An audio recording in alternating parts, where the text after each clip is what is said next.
You alright guys, welcome back to another video. Just me in this one, no Alana. Unfortunately for you guys, you're gonna have to deal with my ugly mug. Real quick disclaimer straight off the bat, if you wanted to see me actually change the power steering pump, then there's going to be no changing of the power steering pump because we've already done it. Basically, long story short, we changed the reservoir for a new reservoir, and for some reason power steering didn't work. I don't think it's anything that we did. As far as I'm aware, everything we did was correct. Fast forward a week later, when we tried bleeding it for the course of literally a whole week, I was trying different methods of bleeding it, thinking it was air or something like that, asking on the 302 forum. Thanks to everyone on there for suggesting ideas and things I could try and all that jazz. We tried all different types of bleeding methods, and the power steering for some reason went from working fine to not working at all. So yeah, no idea what went on then. Got a new reservoir, and you will have seen that video because we've done it again a second time. We changed from a new reservoir to a new reservoir just in case, because the first one I got was from eBay, and just in case there was something wrong with that, then I got a Britpart one, which is what you've seen in that video. And what you don't see at the end of that video is when we put the car down off the jacks, the power steering still didn't work. So as you can imagine, at that point, our hopes were shattered of the power steering coming back working to us. We had the power steering pump. We were tossing up whether to do it or not because we were gutted at the time when the power steering didn't work. In the end, we did soldier through and do it. But by that point, we had no motivation for actually doing any sort of video. The day was getting on. We just wanted to get on it, focus, get it done, make sure that hopefully it worked, which it did.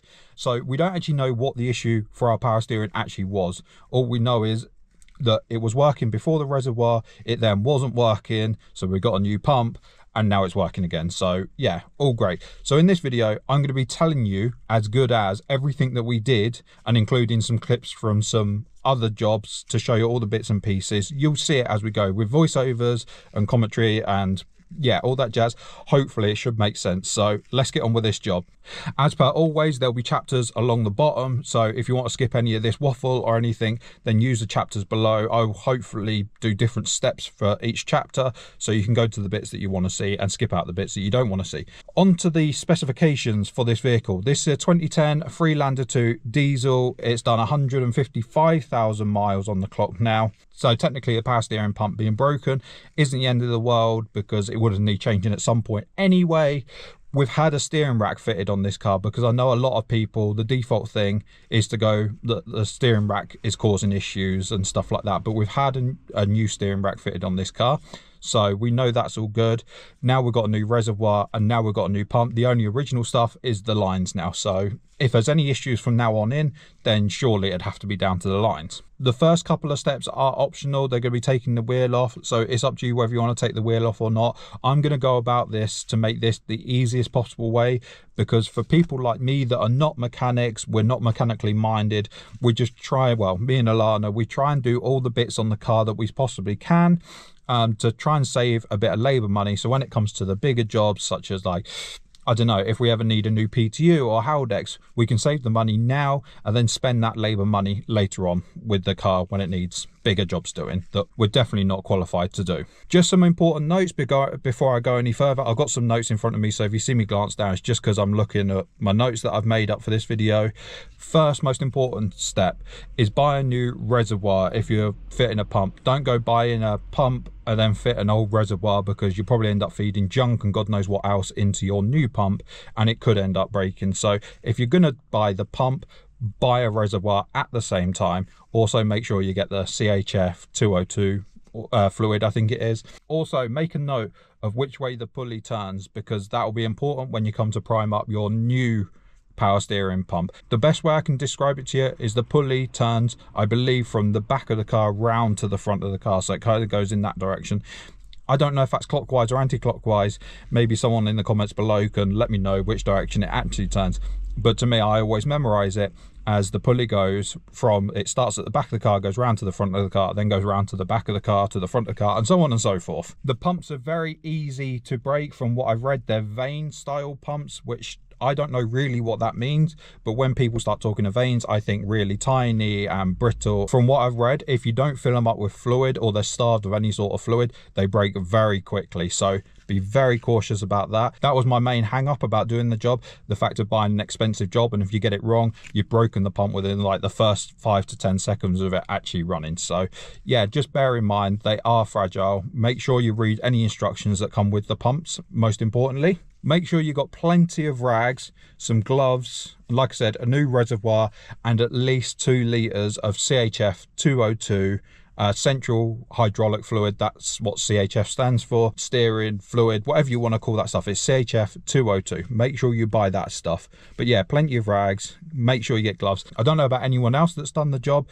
but for me and Alana, it got quite messy in stages. But then again, we're not the cleanest of workers, so maybe the more experienced of you can do it really cleanly and not make a mess like we did a little bit. We weren't too bad, it was just a bit messy in places. Also, you're going to need a syringe for getting the fluid out of the reservoir. You're also going to need a way of bleeding the fuel system. We use a Silverline syringe thingy majig, big one. I'll show you it when we get to the stage, and I'll leave an Amazon link to it down below. It's not a referral or anything, it's just that's the one that we've got and it seems to work. So yeah, I'm going to suggest it to you guys in case it helps. And lastly, but most importantly, make sure you get the right pump for your car. I messaged LR Parts just to make sure with my VIN number that they pointed me to the correct pump, because I know some of them are like, I think 5 rib pulley, 6 rib pulley, or 7, I can't remember the difference, but I think that's more of a petrol and diesel thing. Just make sure you get the right pump for your car. I don't want to go telling you what pump that I've got for our car, our 2010 Freelander 2, I think I said that, and then find out that you've got a later car and it's a different style of pump and I've told you to buy the wrong part. So make sure you got the right pump for your car. Now that the parish notices are all out of the way with all the information's been given to you, first step, loosen off the wheel nuts. This is optional, by the way, this first step. Loosen off the wheel nuts, jack the car up in the air, put it on axle stands, and then remove the driver's side wheel. I say this is optional because technically you can get the aux belt off with the wheel in place, just put the steering on full lock, but I'm giving you the easiest solution, the most room solution. So this is what we did, so I'm just going to tell you. Step number 2, remove the inner wheel arch panel so you can get to the aux belt area. 10mm plastic nut there, and then 10mm plastic nut there, and then there's 2 bolts underneath, one there, I believe one there. Release them and you should be able to get the panel that you need out. One tip for these, they are plastic, so they probably won't undo very well. They'll just sit there spinning. So worst case, get a plastic pry tool or something behind, put a bit of pressure on, then try and undo them, and they should then pop off. I would say if you can, get some of these on order to replace, just so you got new fresh ones to go on when you've done.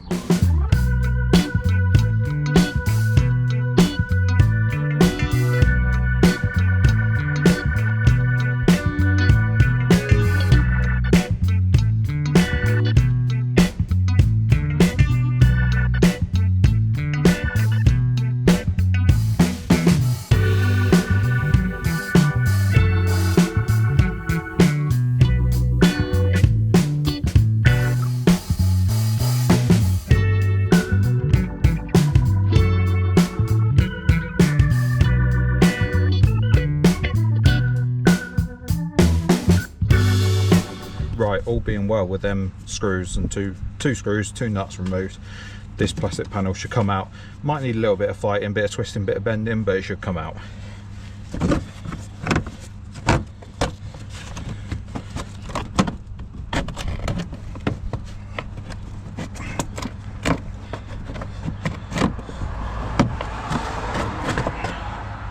Probably not the prescribed way of doing it, but means to an end and all that. Step number 3, remove the aux belt. I personally would suggest to you to remove the aux belt completely, so if you spill any fluid or anything like that, it doesn't contaminate your belt. If you do need a new belt, now will be a good time to renew it, and while you're there, do the tensioner and idler pulley maybe. I'll leave a link in the description below, and there'll be a card that will pop out on screen for a video where we did ours. You know, you can get 2 birds, 1 stone. At least remove the belt either completely or just pop it from the power steering pump and dangle it down. But I would say completely, just like I say, avoid contamination. Right, just a quick one, people. Mem, take pictures of the belt. I'll put a little animation up. It goes round crankshaft pulley, round the air con compressor, and then up to the alternator, and then down to the idler pulley, and then up to the power steering pump, down to the tensioner, around the crankshaft pulley, something like that. So take pictures. I've already took pictures of this previously, so you know where it goes. Put a little mark, tyre pen or something like that on the crankshaft pulley onto the belt, so you know whereabouts it goes when you put it back on. Just for reference, 15mm socket on a decent size ratchet. So 1, 2, 3, hoof. And watch your fingers at the top, because when I did this last time, I took it out via the top. If you let go of it, it'll pinch your fingers like a good one. Get the belt off the first bit and slowly release it back. And then there you go. Step number 4, this is another optional one. Some people say, oh, I don't do that. You don't need to do it. You don't need to do it, but remove the headlight. This is a tip I got from Jules from the 302 forum. Pop out the driver's side headlight. It just gives you so much more space. It gives you another place to stick your arm through, get your hand in and bend your arms in different ways and stuff like that. It made our life a lot easier. 10mm socket, and just remove 2 screws there. Then if Alana peeks over the top, there's a little, let me see if, oh, over this side, there's a little thing just there, little rod. You push down on that rod and it should release the headlight.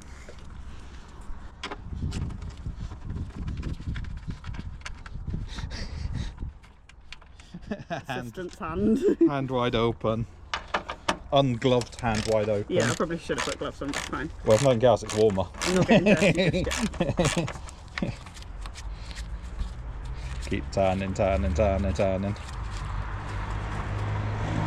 2 screws, and then I'll put that there so it don't fall. This little tab, push downwards, and then hopefully, is it push down or pull up? Sorry, I lied, it's pull up, everyone.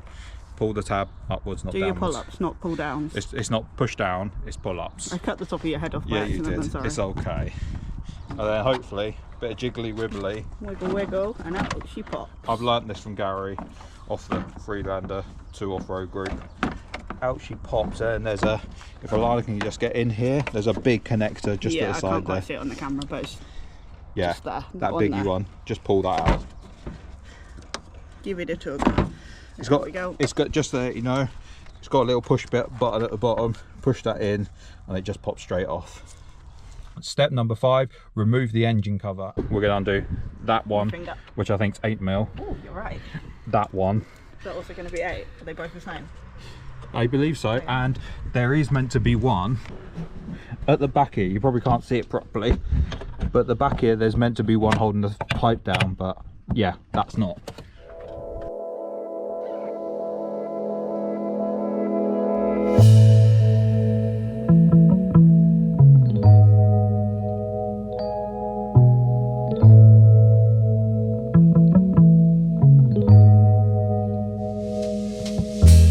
Next bit, that should pop off. It's quite a pop. You've just got to make sure this air pipe gets lifted up over the thread.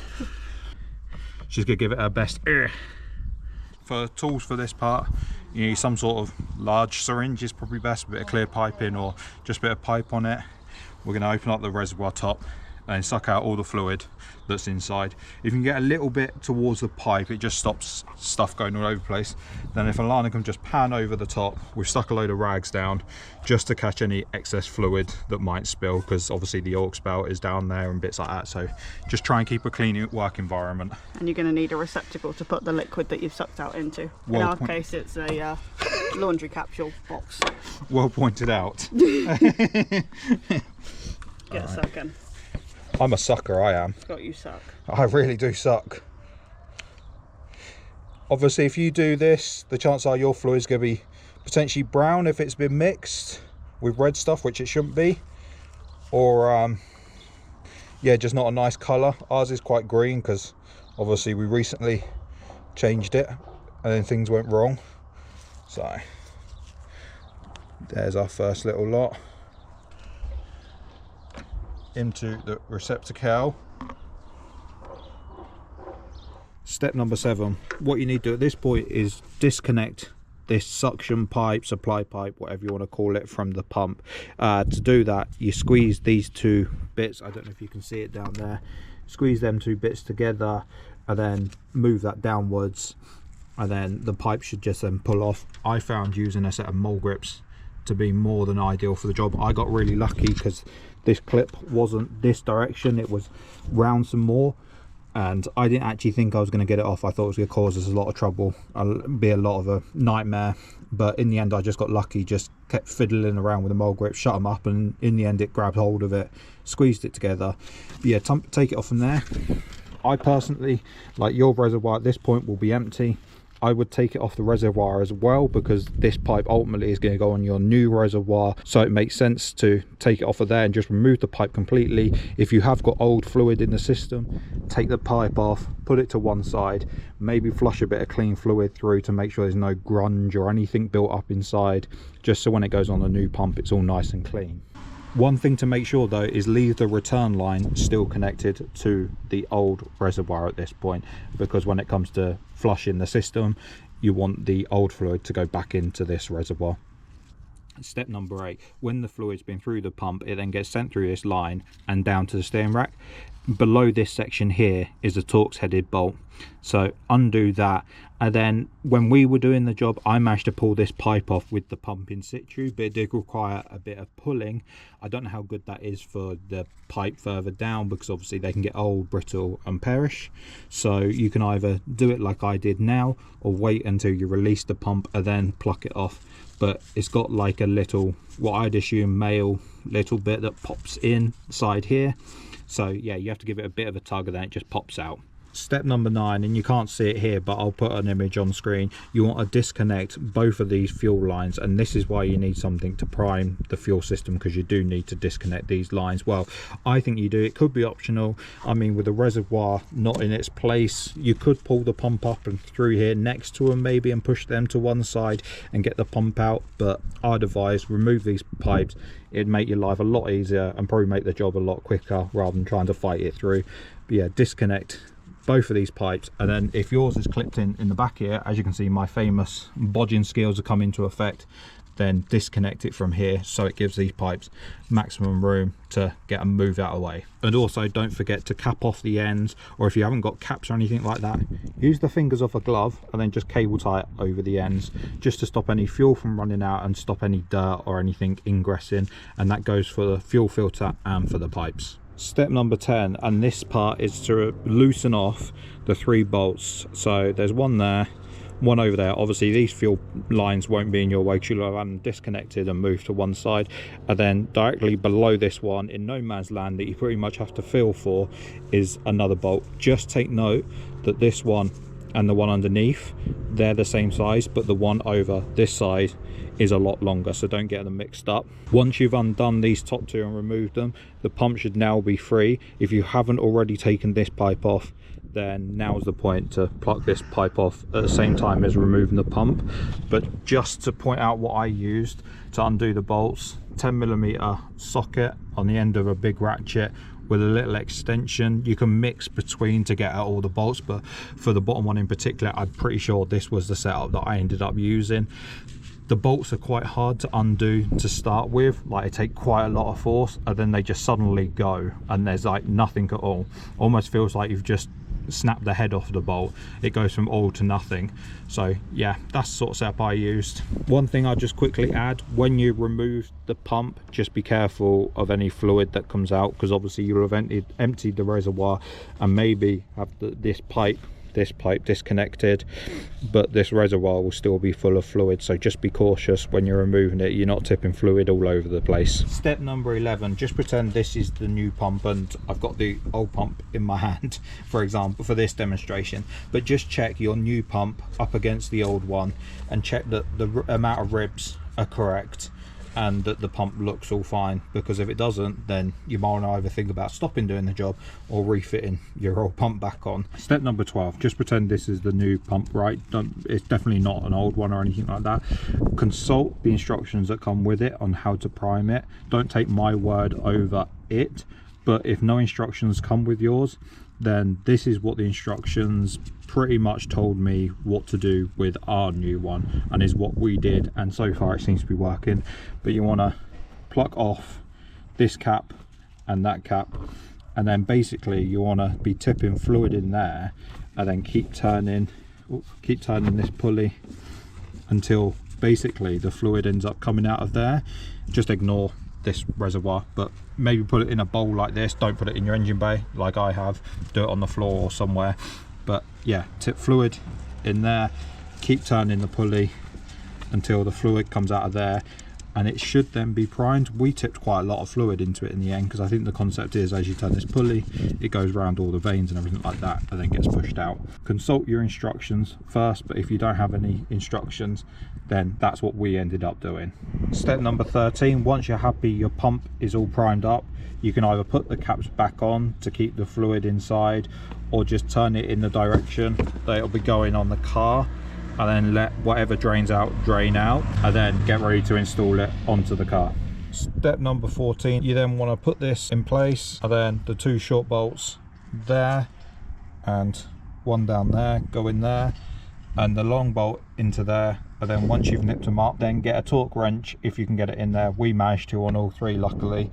The torque setting for them bolts is 24 Newton meters, so just tighten them up, probably little by little, so they all get equal force on them.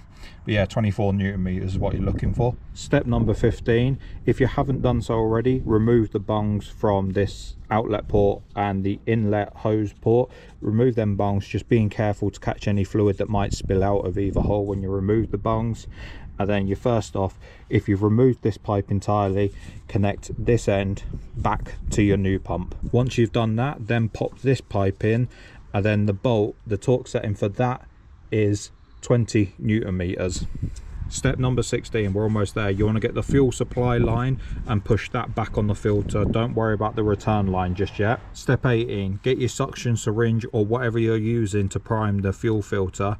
Attach that to the return pipe, so where this pipe connects to the fuel filter, attach the end of that to the fuel filter, and then keep pulling the fuel through, and you'll see air bubbles coming along with the fuel, and then keep pulling it through. If it gets full up, just empty it into a suitable container, reconnect it, suck even more fuel back out until the air bubbles stop coming through. And then once you've done that and it's primed, disconnect this suction syringe and then attach return line to the fuel filter. Step 18, now it's time to flush the system through. Because it's a new pump, just in case it's got any stuff from manufacturing in it, you want to just flush a load of fluid through just to be on the safe side. So I'm going to point you to another video of ours. So this step's technically cheating. We've done a whole video on doing the 2 reservoir change, and that's pretty much what you want to be doing at this point, because you'll have your old reservoir connected to return line, and then you want to connect your new one up to this main feed line, suction line, supply line, whatever you want to call it, and then flush the system through and then bleed the system with the engine off. Step 19, if you didn't know how to flush and bleed the system without the engine on, then hopefully you should be all up to date and now up to the point where you're almost ready to turn the engine back on. So the next important step is to make sure you put your aux belt back on. Like if you're taking it off completely, I'll put a little animation on screen, maybe just over here, of the routing of the aux belt. But if you've just knocked it off, put it to one side, then make sure it's around the power steering pump at this point. It's rather important to make sure you remove any rags from the area. Hopefully by this point you should have your new reservoir on, filled, pump on and filled, everything's connected up how it should be. There's no old reservoir in place and it's been bled with the engine off. Step number 20, and this is where it gets a bit tricky because I don't really have an answer for this part. The power steering pump basically asks for the car to be cranked over but not the engine running. Just crank the car over a bit to get the fluid around the system and whatnot. And I know with petrol cars you can pull the spark plug leads off of that, so you can crank it over, then it won't end up firing. With Freelander 2s, they have an automatic start system on it, so you push the button, they start regardless. I'm not sure how you just get it to crank over and not fire. Maybe you guys and girls out there can leave a comment down below and let me know if there is a way to get these to crank over but not actually start. Our concern was mainly that even with cranking over, because the fuel system had to be primed, what we were concerned about is a bit of air getting sucked through to the engine and air locking the engine. So what we ended up doing is we cranked it over once by getting Alana to push the start button, and then just before it fired, hitting the start button again to stop it from firing. We did that once, and then we decided just to not risk air locking the engine, we'd start it up and then just leave the car to idle, so it's at almost its lowest possible revs that it could be, and just listen out for any funky noises. If it makes any squealing noises or any noises that seem to be concerning, shut the system off straight away, because like I say at the start of this video, these pumps are very easy to break, and you don't want to be breaking it, especially at the cost of some of these pumps. Step 21, once you've left it to idle for a while and you've not heard any funny noises or anything like that, then all should be good. Now's the time to start doing lock to lock. This is while it's still up on jack stand, still up in the air, just lock to lock. Some people say you only need to do it a few times, sorry. Obviously keep an eye on your reservoir that your fluid don't ever get low at this point, but yeah, just lock to lock. We did it loads of times just because of the issues that we had, and just get all the air out that could possibly got out, because you got to remember that the pipe and the pump, although it's all primed up, there's still going to be room for bits of air to still be in it, so you just want to get the air shoved round and out the system as much as you possibly can. Step 22, lower the car down to the ground so it's back on its wheels, get the engine running, then do lock to lock with it on the ground, check in the reservoir level, making sure that hasn't gone down too much. Hopefully all should be good at this point, and then once you've done that, take it for a drive, see how it feels. If it feels all good, check the reservoir level again, make sure that's still all good. Then if everything's okay, then you pretty much completed the job. So there we have it, guys. Power steering pump removed and a new one refitted. Hopefully your issues are now solved like ours are. If they're not, then it can only be down to surely the pipe work if you've still got issues, or the rack itself. Hopefully this guide has been of some use. I couldn't find anything on this on the YouTubes, so this is something's better than nothing, right? I try my best to make it as interesting as possible, but it's really hard when you've already done the job. This one, we just run out of patience and we just wanted to get the job done. But hopefully there's nuggets of information in it. You never know in the future. I don't think Beavis has done a video on this, and by Beavis I mean Beavis Pits. So maybe in the future he'll end up doing a video on this, and it'll be of much better use to everyone out there. One of the things I should say, sorry, is remember to fit your headlight if you've taken it out, because I don't think I mentioned that. So yeah, make sure refit your headlight, but I'm pretty sure that's a given. And look down in the comments below for any information I might have missed. Also, another little tip for you, keep hold of your old pump, because even if it's broken, you could potentially get it refurbed. There's places out there that refurb power steering pumps, so hopefully in the future we're going to get ours sent off, get it all refurbed, and then we've either got it to sell on if someone needs one, or just have it as a spare part in the car if we're doing a long trip. Not that they really go wrong, but yeah, it's always good to have spares. I think that's everything that I need to cover in this one. So yeah, thank you very much for watching, much appreciated, and hopefully me and Alana will catch you in the next one. Cheers everyone.